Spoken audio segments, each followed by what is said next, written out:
Côte d'Ivoire, un pays grandiose situé au continent africain, possède de la côte s'étendant 500 km qui le rend un centre important de la communication maritime. Abidjan, une ville pleine de vitalité, est en même temps la plus grande ville moderne de la Côte d'Ivoire. D'ailleurs, le port autonome d'Abidjan est déjà devenu l'appui important pour le décollage économique de cette ville et ce pays. China Harbour Engineering Company Limited a inauguré l'extension du port autonome d'Abidjan en 2012, dans laquelle se convergent l'industrie de logistique moderne et les normes internationales de manière à fournir un service portier au premier rang aux clients du monde entier. Les travaux présents profiteront aux générations futures. L'extension du port autonome d'Abidjan est vouée à stimuler le développement de l'économie nationale ivoirienne et à relever le taux d'emploi interprofessionnel. Le courant de l'histoire coule à flot. L'extension du port autonome d'Abidjan est non seulement une marque indélébile dans l'histoire du développement de la Côte d'Ivoire, il est également une perle éblouissante dans l'histoire des ports du monde. CHEC déploie largement les activités au marché international de construction. En appuyant sur les atouts tels que la technique excellente, les équipements de pointe, l'exploitation avec loyauté, CHEC est devenue une marque bien connue qui jouit d'une grande réputation dans le domaine de construction internationale. Depuis l'année 2012, CHEC a fourni un soutien important sur le plan technique et économique dans le cadre du plan de construction du projet. Le projet d'extension du port d'Abidjan se divise en 3 lots. Lot 1, l'élargissement et l'approfondissement du canal de Vridi, la démolition et la reconstruction des brise-lames. Lot 2, l'extension du terminal à conteneurs. Lot 3, la construction d'un terminal Ro-Ro. Démolir les brise-lames existants et construire un nouveau brise-lame de 600 mètres séparément sur les côtés est et ouest de l'entrée du chenal. Démolition de l'ancien brise-lame côté est.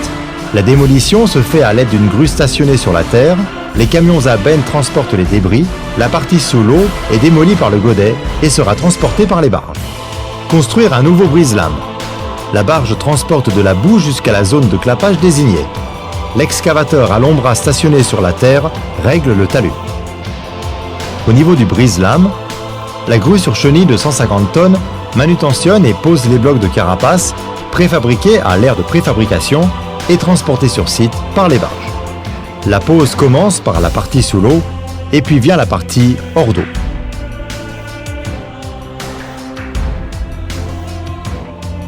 Le dragage du chenal s'exécute en utilisant la drague aspiratrice de 10 000 m3 qui est au niveau de Pointe du Monde. Au cours du dragage, le râteau descend jusqu'au niveau de la boue sous l'effet de la grande force d'aspiration. La boue et l'eau sont refoulés directement à l'entrepôt de boue de la drague aspiratrice à travers du râteau. Conception et construction du nouveau quai. Voici le statu quo de la darse existante. Le dragage de la darse du nouveau quai est effectué par la drague suceuse à désagrégateur de 6000 m3. La boue est refoulée directement dans la conduite à travers des fraises sous l'eau. L'excavation des fouilles est effectuée par la drague à godet de 200 m3. La boue qui en provient est transportée dans la zone de clapage par la barge stationnée à côté de la drague. L'excavation des fouilles déclare la fin en atteignant le niveau du projet. Les enrochements du lit de fondation sont mis en place après l'excavation des fouilles en suivant l'ordre comme suit. Positionnement du bateau-mère, stationnement du chaland à clapet à 2 côtés du bateau-mère, ouverture du clapet du chaland, déchargement des enrochements à l'endroit ciblé dans la fouille. Le damage du lit de fondation est effectué à l'aide du bateau à grue avec un marteau de 15 tonnes après la mise en place des enrochements.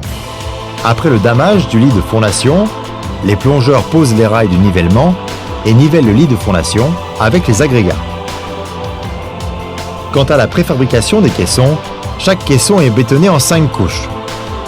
Installer les coffrages intérieurs et extérieurs de la première couche au fond du caisson, couler le béton par la pompe à béton et accomplir successivement l'installation des ferraillages et des coffrages et du bétonnage du 2e au 5e couche. Le caisson le plus lourd pèse environ 3200 tonnes.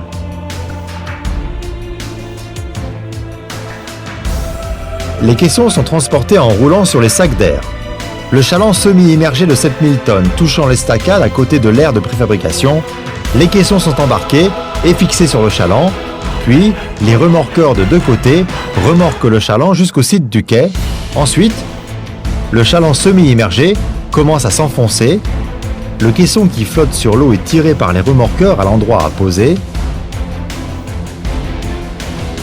et rempli de l'eau pour le faire enfoncer après un positionnement de précision. Après la pose des caissons, remplir les caissons avec des granulats et de sable, réaliser les poutres de couronnement en béton au-dessus.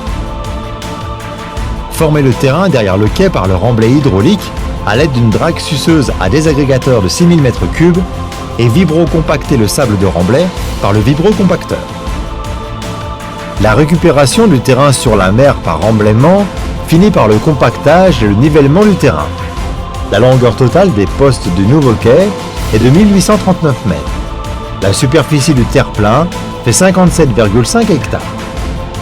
CHEC, sans ménager aucun effort et avec ses travaux minutieux, fait le port autonome d'Abidjan témoigner les pas fermes vers la réalisation de la grande ambition du pays. Actuellement, le port d'Abidjan élaborera un grand plan à l'échelle mondiale. Il marche à pas déterminés avec un nouveau geste, ouvrira un nouveau chapitre remarquable d'histoire.